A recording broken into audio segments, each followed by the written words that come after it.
आसान है।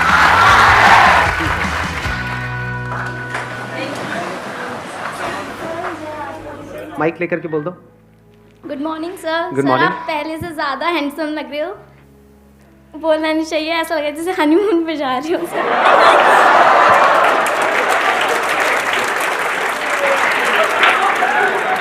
जब बोलना नहीं चाहिए तो क्यों बोला ये?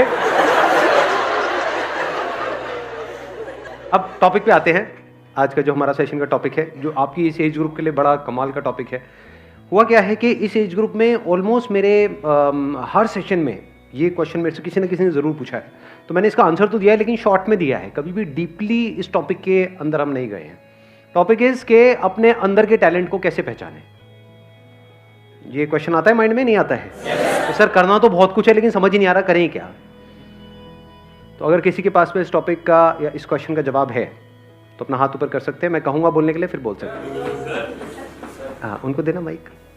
सर पहले साइलेंटली अपने आप को देखें कि तुम्हारे अंदर क्या अच्छा है, किस चीज़ में तुम बेस्ट हो, किस चीज़ में तुम अच्छे हो। तो इससे तुम्हें प्लस पॉइंट होता है कि तुम्हें पता चलता है कि हाँ इस फील्ड में हम अच्छे हैं, तो इसमें हम सक्सेस। लेकिन यहाँ पर एक प्रॉब्लम है बहुत बड़ी, क्योंकि अभी आप लोगों की एज इतनी ज़्यादा नहीं है, इतना कुछ किया ही नहीं है लाइफ में, तो ये समझ ही नहीं आएगा कि मैं किस में अच्छा हूँ।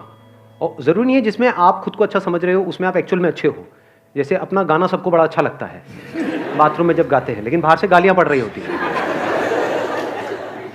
प्रॉब्लम यही है सबसे बड़ी, क्योंकि जैसे ही आप कहोगे कि मैं किन चीज़ों में अच्छा हूँ या किन चीज़ों में अच्छी हूँ, तो क्या आएगा माइंड में? दो चार चीज़ें आने वाली हैं। या तो सिंगिंग आ जाएगा, डांस में अच्छे हैं, हाँ नाव नाच के दिखाओ। यही है प्रॉब्लम, है ना? सिंगिंग, डांसिंग, पेंटिंग, ये सब हॉबीज हैं बेसिकली, और हम कहेंगे इसमें हम अच्छे हैं, ठीक है। तो अब प्रॉब्लम दूसरा जो चैलेंज आने वाला है, इससे पैसा कैसे कमाएं, क्योंकि अब आप अकेले नहीं हो जो सिंगिंग में पैसा कमाने का सोच रहे हो, आपके ऐसे लाखों लोग हैं इंडिया में। और जरूरी नहीं है वो जितने भी टैलेंट शोज हैं, सो कॉल्ड टैलेंट शोज, जहाँ पे सिंगिंग को जज किया जाता है, वहाँ पे क्या सिंगिंग के बेस पे आगे बढ़ते हैं या और भी बहुत कुछ चाहिए होता है? एक कहानी नहीं चाहिए होती है, किसी दुखियारे की कहानी कि ऐसी जगह से आया है जहाँ पर चारों तरफ मौत ही मौत थी और वहाँ से भी वो जिंदा बाहर निकल करके आया है। गाना गुना क्या है वो तो सेकेंडरी है। सच कह रहा हूँ गलत कह रहा हूँ? सही कह रहे हो। एक है पैशन, एक है प्रोफेशन। तो भी चैलेंज क्या है कि अपने पैशन को प्रोफेशन कैसे बनाया जाए, अपने पैशन को डिस्कवर कैसे किया जाए, अपने टैलेंट को डिस्कवर कैसे किया जाए। हमने ज्यादा कुछ किया ही नहीं है हमारी लाइफ में, तो ये एक बहुत बड़ा चैलेंज है। तो अब ध्यान से समझना, ये जो फंडा है ना, ये जो हम सब लोगों के दिमाग में घुसा पड़ा है कि हमारे अंदर, सबके अंदर कोई ना कोई टैलेंट होता है, ऐसा सबके अंदर दिमाग में घुसा हुआ है, नहीं घुसा हुआ है? कि सबके अंदर कोई ना कोई टैलेंट होता है, उस टैलेंट को डिस्कवर करना है, उसको डिस्कवर कर लिया उसके बाद में तो लाइफ बहुत बढ़िया हो जाएगी। जो सक्सेसफुल हुए उन्होंने भी यही किया है। ये सब बकवास है। जैसे आपका एक टैलेंट हो सकता है कि हाँ मैं अपने मुंह से आग निकाल सकता हूँ, तो निकालते रहो, कोई बात नहीं, उससे क्या होगा, बहुत है ऐसे निकालने वाले। तो टैलेंट से कुछ नहीं होता है। फॉर एग्जाम्पल आपको एक कमाल का क्रिकेटर बनना है, एक सक्सेसफुल क्रिकेटर बनना है, तो उसके लिए क्या चाहिए? टैलेंट चाहिए। और टैलेंट मतलब क्या? या बॉल को सही से हिट करना आना चाहिए। अगर आपको एक अच्छा बैट्समैन बनना है तो क्या चाहिए? वहां पे टैलेंट चाहिए, प्रैक्टिस से। तो क्या ये टैलेंट है या स्किल है जिसको डेवलप किया जाता है? तो पहले इस वर्ड को ठीक करो अपनी डिक्शनरी में। टैलेंट कुछ नहीं होता है ना। टैलेंट जब होता ही नहीं है तो उसको पहचानेंगे क्या? तो आपकी एक बहुत बड़ी प्रॉब्लम सॉल्व नहीं हो गई यहां से कि अब अपने टैलेंट वैलेंट में दिमाग लगाना ही नहीं है। किस में दिमाग लगाना है? इंटरेस्ट में। और अगर किसी काम में आपका इंटरेस्ट होता है तो उसका क्या बेनिफिट है? फॉर एग्जाम्पल आपको एक क्रिकेटर बनना है बहुत बड़ा, और आपका क्रिकेट में इंटरेस्ट है, तो उससे क्या फायदा हो रहा है? क्या आप सीधा टीम में आ जाओगे, नेशनल टीम में आ जाओगे? नहीं आओगे। उससे क्या फायदा होगा? लेकिन एग्जैक्टली इंटरेस्ट से क्या एक बेनिफिट आपको मिलता है? सिर्फ एक बेनिफिट मिलता है। सबसे पहला जो स्टेप है ना वो है इंटरेस्ट, कि अगर उसमें आपका इंटरेस्ट है, फॉर एग्जाम्पल कंप्यूटर्स में आपका इंटरेस्ट है, तो एथिकल हैकिंग नाम की एक चीज होती है, उसके लिए जो स्किल सीखनी पड़ेगी उसको सीखने में आपको मजा आएगा। अब स्किल कैसे डेवलप होती है? One is practice, but practice must be in the right direction. Now what is right direction? ये कैसे पता लगेगा? इंफॉर्मेशन। एग्जैक्टली, किसने बोला ये? हाँ बिल्कुल सही बात। उसको आप इंफॉर्मेशन कहो या नॉलेज कहो, knowledge from the right source. तभी तो एक कोच की जरूरत होती है। कोच का मतलब क्या? कि वो बंदा एक्सपीरियंस्ड है, उसने या तो और लोगों को सक्सेसफुल बनाया है या वो खुद सक्सेसफुल था और अब आपको कोचिंग दे रहा है। इसी का तो मतलब है, और क्या है। तो वहां पर क्या चाहिए हमको? नॉलेज चाहिए from the right source. Knowledge भी कहां से चाहिए? वो बंदा जो उस फील्ड में एक्सपर्ट हो। अब अपने इंटरेस्ट को कैसे आइडेंटिफाई करें? क्वेश्चनिंग से कुछ नहीं होता। देखना, ध्यान से समझना, क्योंकि आप क्या है, मेरे को पता है आप लोग क्या करते हो। मेरे किसी सेशन में कोई बात सुन ली, मैंने किसी सेशन में कुछ बोल दिया, questioning is the beginning of intelligence, questioning यहां भी चेप दो, हर जगह क्वेश्चनिंग को चेप दो। यही हम गड़बड़ नहीं करते हैं। हर जगह एक ही फंडा फिट नहीं होता है। अब ध्यान से सुनना, इंटरेस्ट बनता कैसे है? इंटरेस्ट को आइडेंटिफाई करने से पहले तो ये समझना पड़ेगा व्हाट इज इंटरेस्ट। क्या किसी भी ऐसी फील्ड में आपको इंटरेस्ट आ सकता है जिसके बारे में आपको कुछ पता ही नहीं है?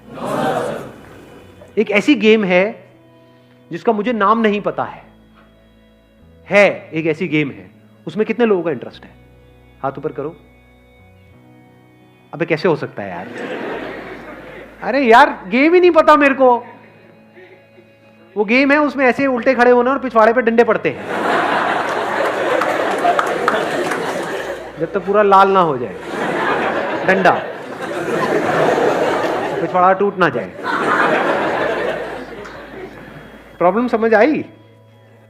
कि जब तक हमको किसी चीज के बारे में इंफॉर्मेशन ना हो तो इंटरेस्ट का तो सवाल ही नहीं उठता। तो क्या आपको सब कुछ पता है इस दुनिया में क्या क्या हो रहा है, कहां कहां पर हो रहा है, क्या क्या हो सकता है, लोग क्या क्या कर रहे हैं, किस किस तरह से कर रहे हैं? Do you know that? या उतना ही पता है जितना आपकी अपनी लाइफ का एक्सपीरियंस है? जितनी इंफॉर्मेशन आपके माइंड में पड़ी है, अगर आपको इंटरेस्ट आ भी सकता है तो सिर्फ उसी में आ सकता है। अंदर कितना कुछ पड़ा है? थोड़ा बहुत ही पड़ा है, सब कुछ थोड़ी पड़ा है। जैसा आपका फैमिली बैकग्राउंड है, जैसा आपने बचपन से आज तक देखा है, जो एक्सपीरियंस किया है, जिस तरह की नॉलेज अंदर पड़ी हुई है, उसी से रिलेटेड तो इंटरेस्ट आ सकता है। कोई बहुत ही कमाल की फील्ड है जहां पर आप बहुत सक्सेसफुल हो सकते हो, लेकिन उसके बारे में आपको नहीं पता है, क्या उसमें इंटरेस्ट आ सकता है? तो अब क्या चाहिए अपने इंटरेस्ट को डिस्कवर करने से पहले? नॉलेज चाहिए, इंफॉर्मेशन चाहिए, नॉट क्वेश्चनिंग। क्योंकि अगर आप क्वेश्चनिंग करोगे भी कि मेरा इंटरेस्ट किसमें है, तो बार बार वही निकल करके आएगा जो अंदर ऑलरेडी पड़ा हुआ है। मेरा इंटरेस्ट किसमें है? गाने में है, लेकिन गाना तो मेरा बहुत मार पड़ती है जब भी गाता हूं। मेरा इंटरेस्ट किसमें है? गाने में है, लेकिन ये तो हो चुका है। मेरा इंटरेस्ट किसमें है? डांस में है। हाथ कहीं जाता है, पैर कहीं जाता है। प्रॉब्लम समझ आ रही है? क्योंकि अगर आप बिना एडिशनल नॉलेज और एडिशनल इंफॉर्मेशन के क्वेश्चनिंग करोगे तो बार बार वही निकल करके आएगा जो अंदर पड़ा होगा। जैसे कंप्यूटर में जो डेटा पड़ा हुआ है, जैसे कुछ पूछोगे वही तो निकल करके आएगा। हार्ड डिस्क में जो इंफॉर्मेशन पड़ी है, ये आपकी हार्ड डिस्क है, उसमें अगर कोई क्वेश्चन पूछोगे तो वही निकल के आएगा जो ऑलरेडी वहां पे पड़ा होगा। तो अब दो चीजें हो सकती हैं, या तो जो ऑलरेडी पड़ा हुआ है वहां पे आपने क्वेश्चन पूछा अपने आप से कि इसमें से क्या है ऐसा जिसमें मुझे इंटरेस्ट भी आ रहा है, प्लस मैं इसको अपना प्रोफेशन भी बना सकता हूं, रियलिस्टिकली एंड प्रैक्टिकली। बहुत बढ़िया है अगर वहां से आंसर आ जाए तो। नंबर 1। नंबर 2, अगर ऐसा नहीं हो रहा तो आपने अपने आप से क्वेश्चन पूछा, अच्छा मेरा क्या इंटरेस्ट है, बट आपको कुछ भी उसमें से प्रैक्टिकल नजर नहीं आ रहा, अब क्या करें? नई इंफॉर्मेशन गैदर करो। सिंपल है ना यार, इंफॉर्मेशन एज में हम बैठे हैं। देखो दुनिया में लोग क्या क्या कर रहे हैं, देखो किस किस तरह की फील्ड्स हैं। बहुत लोग ये काम भी नहीं करते कि नहीं हमें तो सब पता है। अबे क्या पता है तुम्हें? कुछ नहीं पता है। यहां से शुरू करो,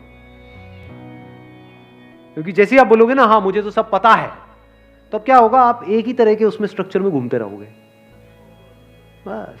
और वहां पे अगर कुछ अचीव कर भी लिया तो जरूरी नहीं है कुछ बहुत बड़ा होने वाला है। लाइफ में कुछ बड़ा करना है ना, तो ऑब्जर्व करो ऐसे ऐसे लोगों को जो एक्चुअल में कुछ बड़ा कर रहे हैं।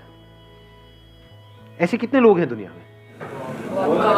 कितनी सक्सेस स्टोरीज होंगी इस दुनिया में? लाखों हैं। अगर पास्ट को भी इंक्लूड कर दो तो करोड़ों हैं। तो अगर उन लोगों के बारे में आप पढ़ने लग जाओ, उन लोगों को सुनने लग जाओ, तो दिमाग खुलेगा नहीं खुलेगा? हाँ, एकदम से आइडियाज आएंगे नहीं आएंगे? हाँ, उनको देना पीछे माइक। सर मुझे एक क्वेश्चन था कि what is determination, determination actual में है क्या और क्या चीज़ उसे हमें इंड्यूस करती है? डिटर्मिनेशन इज कि कुछ भी हो रहा है लेकिन हम अपने ट्रैक पर रहे, what ever is going on, बाहर भी और हमारे अंदर भी बहुत कुछ चलता रहता है ना, ये छोड़ो क्या पड़ा है, ये है वो है, बाहर भी लोग बोल रहे हैं छोड़ो तेरे से नहीं हो पाएगा, ये है वो है। तो चाहे बाहर कोई कुछ बोल रहा है चाहे अंदर कुछ उल्टा सीधा चल रहा है, if you can stay on track. Now what is track? That you know at the deepest level of your being कि हाँ ये काम करना सही है। फॉर एग्जाम्पल ज़्यादातर लोग क्या होता है वो अपने मन के हिसाब से चलते हैं, और अब हमारी ये जो आदत है इसको घर वाले भी बढ़ावा देते हैं, बेटा आज तेरा क्या खाने का मन है बता ना। ये बड़ा फुद्दू सवाल है, क्योंकि हम जाने अनजाने उस बच्चे की क्या आदत बना रहे हैं, मन के हिसाब से चलो।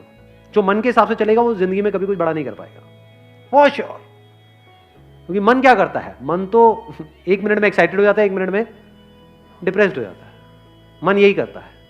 फॉर एग्जाम्पल आपको एक्सरसाइज करनी है डेली, ये अंदर से पता है सही ट्रैक है गलत ट्रैक है, सही ट्रैक है, लेकिन जब करोगे तो कई बार ऐसा नहीं होगा। जब अब वर्कआउट करोगे, कितने एक्चुअल में करते हैं वर्कआउट डेली बेसिस पे? बाकी खेलते रहो पबजी बैठे बैठे। तो क्या होता है कि जब हम वर्कआउट करते हैं तो कई बार बड़ा अच्छा वर्कआउट हो जाता है, यानी उसके बाद बड़ा सही फील होता है, बहुत मजा आ रहा होता है। तो वो जो फीलिंग हुई उसको आपने पकड़ लिया, अगले दिन अब आप वही फीलिंग को रिपीट करना चाहते हो, और अगले दिन इतनी बढ़िया फीलिंग नहीं हुई, तो अब आपने क्या किया, उसको करना ही छोड़ दिया। ऐसा होता है नहीं होता है? या आपने वर्कआउट किया और वर्कआउट करने के बाद में कहीं कुछ थोड़ा बहुत दर्द वर्द आ गई बॉडी के अंदर। अब जो बॉडी पड़ी हुई है इतने सालों से, उसको एकदम से आप एक्टिव करोगे तो क्या होगा, दर्दें होंगी कई तरह की। अब जब दर्दें हुई तो क्या अगले दिन मन नहीं कर रहा करने का, या because of whatever reason मन नहीं कर रहा करने का। कहीं आपका ब्रेकअप हो गया है, कुछ हो गया है, ये वो कोई लड़ाई झगड़ा हो गया है, कुछ हो गया है, मन नहीं है जी। तो अब आप मन की सुनोगे या वो करोगे जो करना सही है? जो करना सही है अगर आप वो कर सकते हो और करते हो तो उसको डिटर्मिनेशन कहते हैं। Thank you sir. हाँ,